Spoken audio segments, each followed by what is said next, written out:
Bonjour Manu. Bonjour. On est là pour parler de Tout pour être heureux. Alors, est-ce que vous pourriez nous donner 3 mots pour encourager les gens à aller voir le film? C'est un film qui fait du bien. C'est un film qui fait du bien, qui nous ramène un petit peu aux priorités de la vie, surtout quand on est en couple. Vous vous êtes un peu retrouvé dans le personnage d'Antoine? Oui, beaucoup, bien sûr. Ouais, je retrouve moi et puis mes copains d'aujourd'hui qui ont des enfants, et puis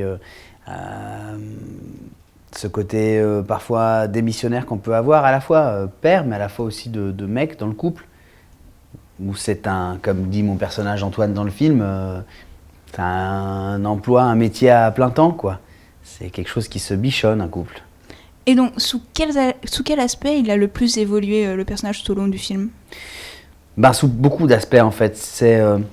Tout pour être heureux, c'est vraiment l'histoire d'un jeune père qui doit partir de chez lui, tout quitter, pour finalement, une fois qu'il se retrouve seul dans sa vie, devenir papa. C'est l'histoire d'un père qui devient papa. C'est l'histoire d'un homme qui finit, alors qu'il est seul, par se rencontrer lui, par redécouvrir, par mettre le doigt, par toucher du doigt ses vraies priorités, et qui finit par rencontrer sa grande sœur, qui finit par rencontrer son ex-femme, comprendre pourquoi ce couple en est arrivé là, et qui finit par rencontrer ses enfants. Donc c'est l'histoire de beaucoup de rencontres pour Antoine. Et toi alors? Il paraît que dans ton milieu c'est facile de faire des rencontres. Bah oui, mais non en fait. Je me rends compte que quand t'es maqué, tu crois que tu peux baiser la terre entière. Et après, une fois que tu te retrouves célib, je sais pas, c'est comme si on t'avait greffé une bite au milieu du front à chaque fois que tu dis bonjour à une gonzesse. Une vraie bite comme ça, là, tu te trimbales avec les 2 couilles devant les yeux. Bonjour Antoine, enchanté.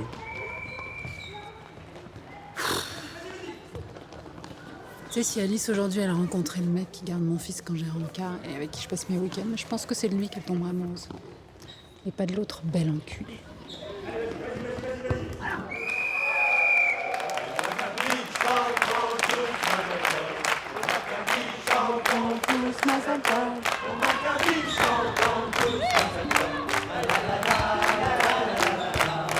Vous pensez que la période dans la vie d'un homme dans la quarantaine, c'est une période charnière ou pas? Parce que votre personnage, là, il ressemble également à celui d'un début très prometteur, où il reprend goût à la vie, en fait.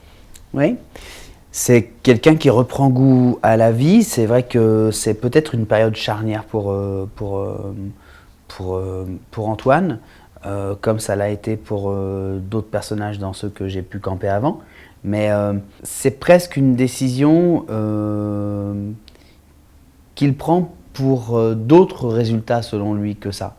Quand il part de chez lui et qu'il quitte Alice et les filles, c'est pour se recentrer sur lui, sur son boulot, pour pouvoir à nouveau vivre, comme il dit, pour pouvoir respirer, pour pouvoir produire cette jeune chanteuse qu'il adore et dont le talent est super prometteur et dont il veut qu'on découvre la pépite qu'elle est. C'est pas une seconde pour justement vouloir revenir en arrière. Sa charnière à lui, il la connaît pas bien, il a pas bien mis il sait pas exactement ce que c'est. Ce sont ses enfants en fait qui vont lui faire comprendre que il est parti pour elle. Il est parti pour elle au pluriel. Pour ces 2 filles. Et Ouais. comment ça s'est passé d'ailleurs sur le tournage avec les 2 jeunes actrices? Ça s'est super bien passé avec elle, vraiment avec Jaya et Raphaël, parce que elles te donnent envie d'être papa, ces 2 filles. Elles sont tellement craquantes. Je trouve que Cyril Gelblad, le réalisateur, a trouvé dans son casting, déjà il a trouvé sa fille, à lui, voilà. Mais qui apporte quelque chose vraiment, un vrai plus. C'est pas juste quelqu'un qui a voulu faire tourner sa fille parce qu'il adore. Non, pas du tout. Elle apporte vraiment un vrai plus à son petit personnage de Raphaël qu'elle est.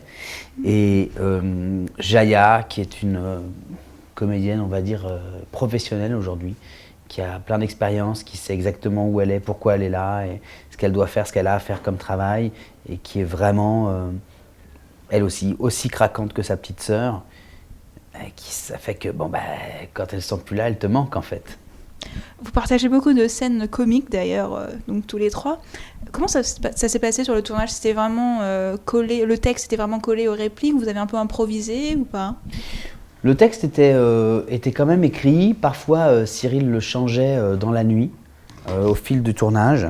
Parfois, Cyril faisait des petites modifications au scénario, parce qu'il voyait comment les choses évoluaient, il voyait que nos personnages étaient en train de changer aussi au fil du tournage, un peu moins comme il avait pu le prévoir.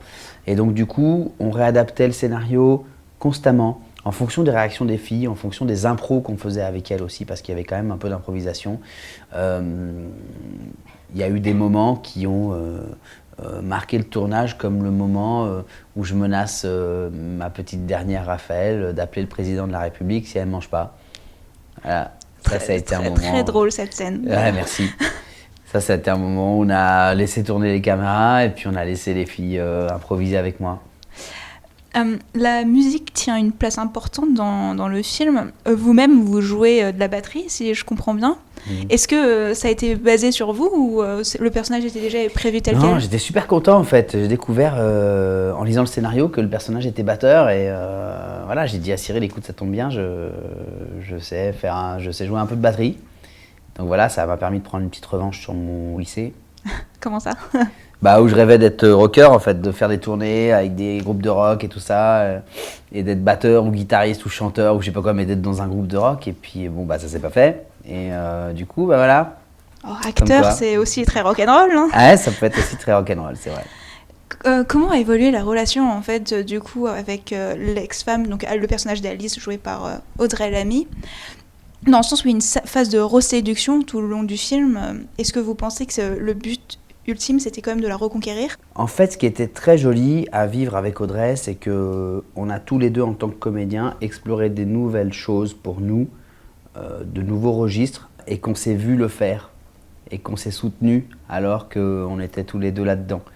Vous savez, genre après les prises, on disait waouh, c'était super, ah ouais, c'est vrai, ouais, vraiment, c'était bien et tout. Donc on a beaucoup travaillé en amont et pendant le tournage, évidemment, sur ces personnages-là et sur cette nouvelle chose que nous demandait Cyril, qu'on n'était pas vraiment venu chercher chez nous auparavant.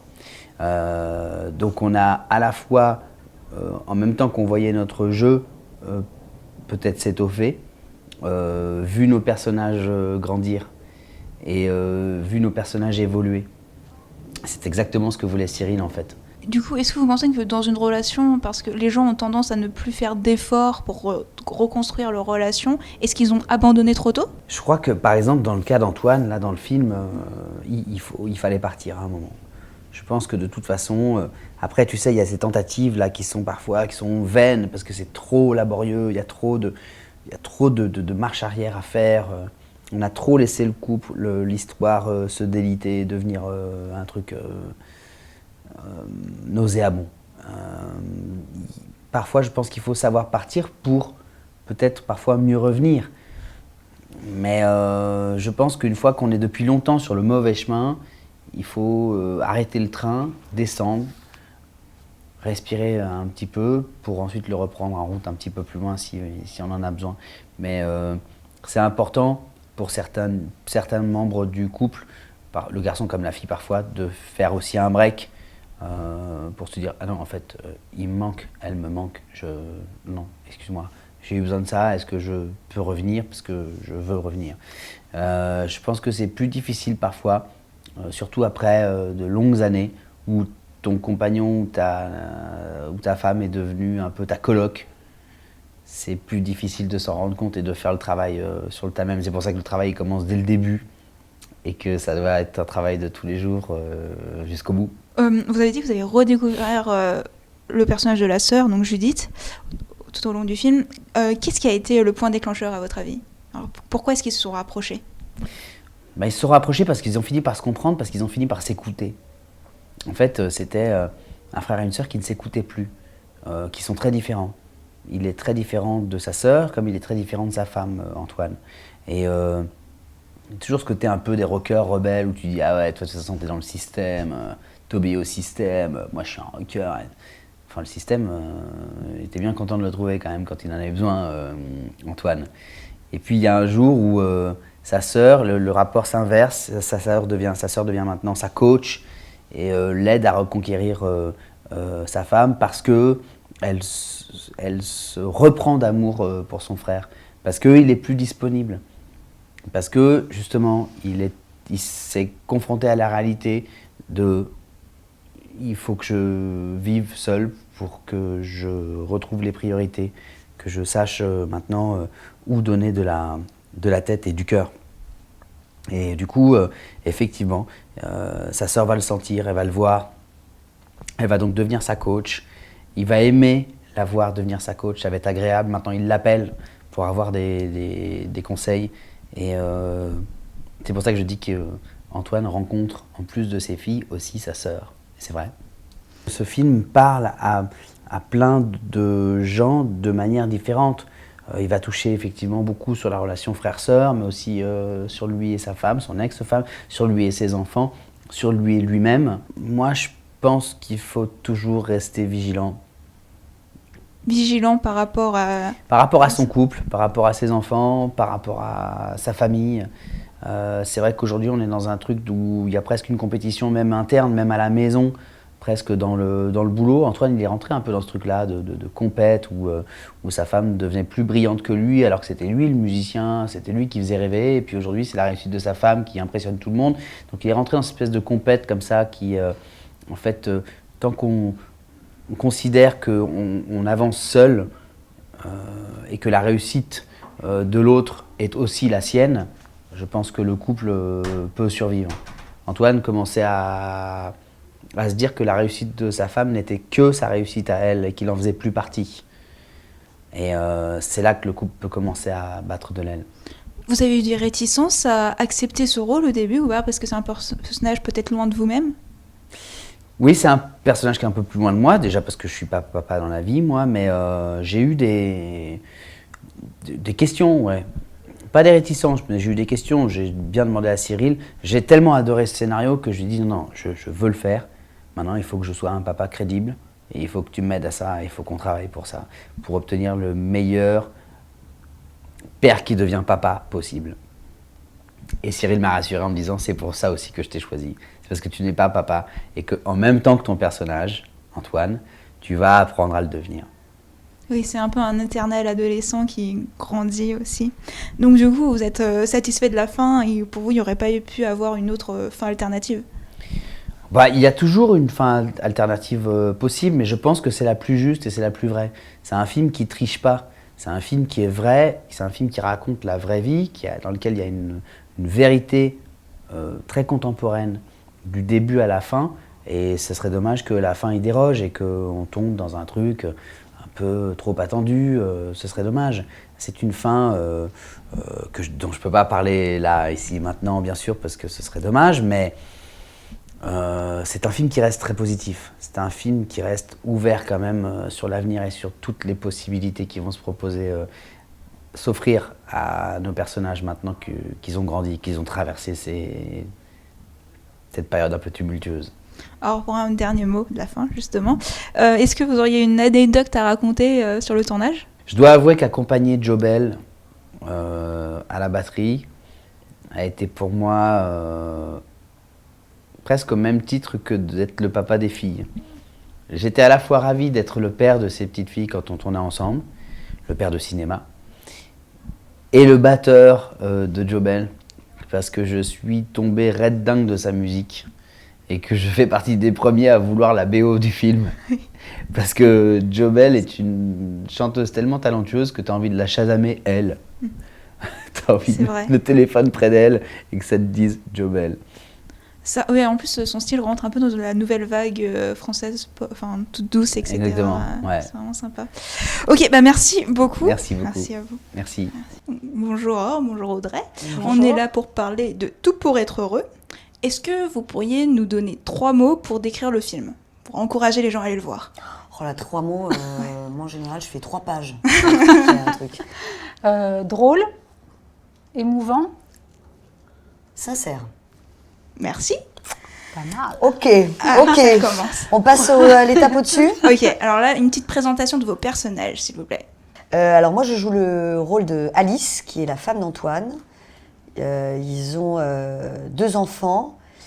Elle est magistrate, elle est responsable, adulte, très terre à terre. Et voilà, et les choses filent droit avec elle. Elle est franche, elle est sincère. Elle aime son mari, mais voilà, la passion n'est plus là. Alors moi je joue Judith, la sœur d'Antoine. Elle est franche aussi. Elle est... Oh, t'es un peu fourbe. Non, c'est pas vrai, pas vrai du tout. Elle est franche, elle est directe, c'est la même chose. Elle est tendre. Elle n'en fait un peu qu'à sa tête.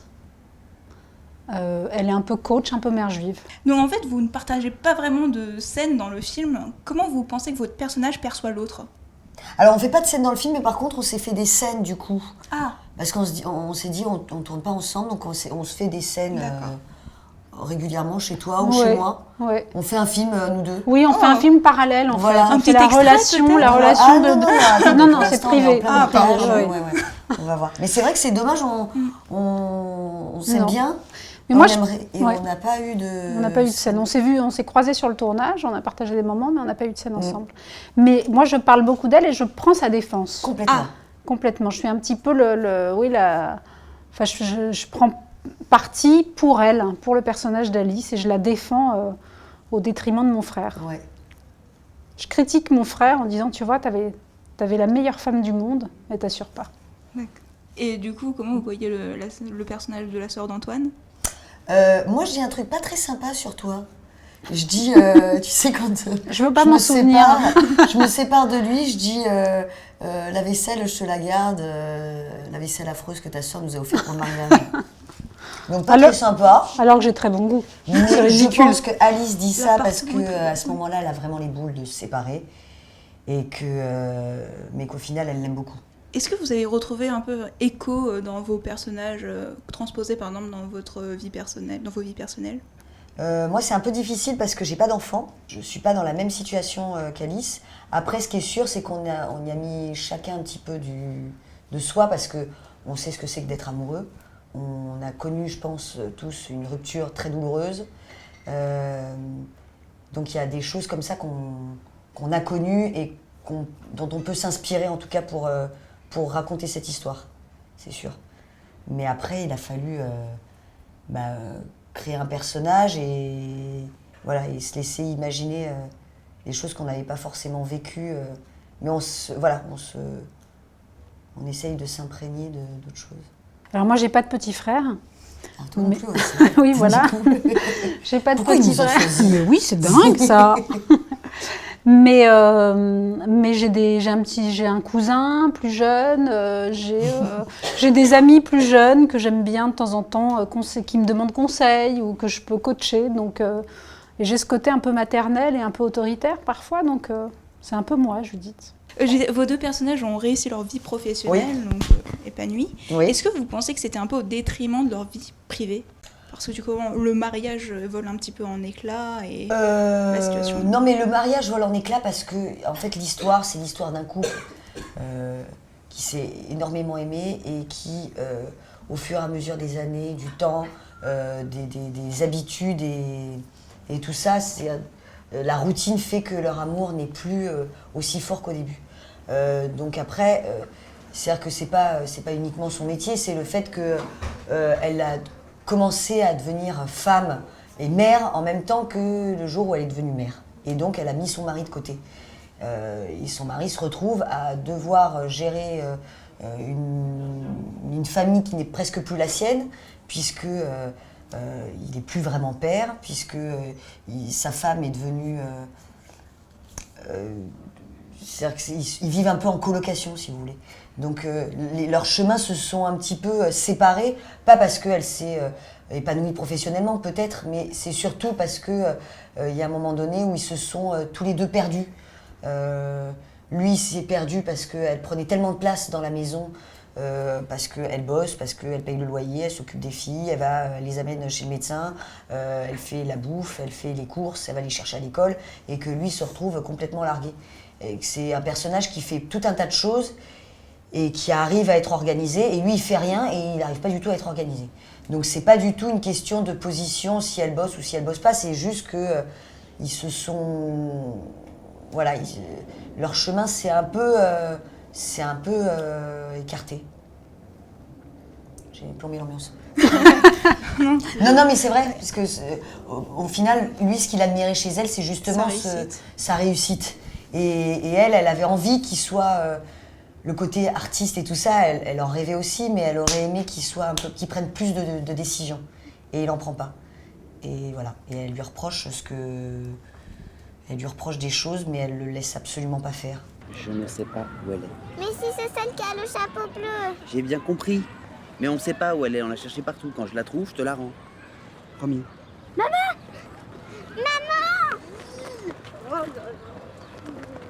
Oh mes amours, d'amour. Oh, vous m'avez manqué. Ça va? Ouais. Donc t'as bonne mine, hein. C'était où? Ok. Donc si je te demande avec qui t'étais pour laisser tes filles toutes seules... Bah, elles étaient pas toutes seules, elles étaient avec leur papa. Puis apparemment que tu t'en es bien sorti. On pourrait peut-être prendre un goûter tous ensemble, non? Non, désolé, on peut pas, je les amène voir ma mère. Vous allez voir Mémé, les filles, vous êtes contentes? Ouais. Ouais? Allez, vous faites un gros bisou à papa? Allez. Salut. Alors, comment c'était? C'était comment chez papa? On a mangé une glace, on a joué dans les lits, Et pour Judith, parce que du coup on voit son fils adoptif, mais on ne voit pas un compagnon. Donc vous pensez parce que c'est sa vie, justement, sa réussite professionnelle qui a pris trop de place? On ne sait pas trop dans le film. Après, je pense que de toute façon, c'est difficile de trouver le juste équilibre. Et quand on est très concentré sur le boulot, parfois c'est au détriment d'une histoire d'amour. Alors pour Judith, je ne sais pas, mais sûrement qu'à un moment, ça a pris trop de place pour qu'elle... elle a voulu s'épanouir professionnellement et ça a sûrement pris de la place sur son histoire d'amour, évidemment. Je pense que c'est difficile de tout faire de façon équilibrée. Et comme la vie de couple, c'est aussi un travail au quotidien. Enfin, Audrey et moi, on est en couple, c'est vraiment un travail au quotidien. Ouais, c'est du taf. Hein. Et il faut apprendre... du gros taf, un gros taf à plein temps. Il faut apprendre à se regarder tout le temps. Et c'est vrai qu'avec les enfants, etc., finalement, parfois, on gère ça comme une PME, quoi, la vie de couple avec les enfants. C'est les enfants, les courses, le ménage, le boulot, le dîner du samedi soir, le machin. Et on oublie de pourquoi on s'est rencontrés, pourquoi on s'est regardés, pourquoi on s'est aimés. Donc aujourd'hui, Audrey, je voudrais te dire que je t'aime. Juste en parlant du travail dans le couple... est-ce que vous pensez qu'on est un peu passé à une... Pardon, je vous coupe, mais vous avez vu que cette séparation vous a rapproché. Réunit tous les couples. Non, mais tous les personnages du film. C'est là où c'est bon. C'est que cette séparation est positive. Parce que là, on vous en parle comme si c'était... ça reste gai, ça reste... il y a des scènes extrêmement drôles. Et cette séparation, c'est là où ce qui est intéressant, c'est que souvent...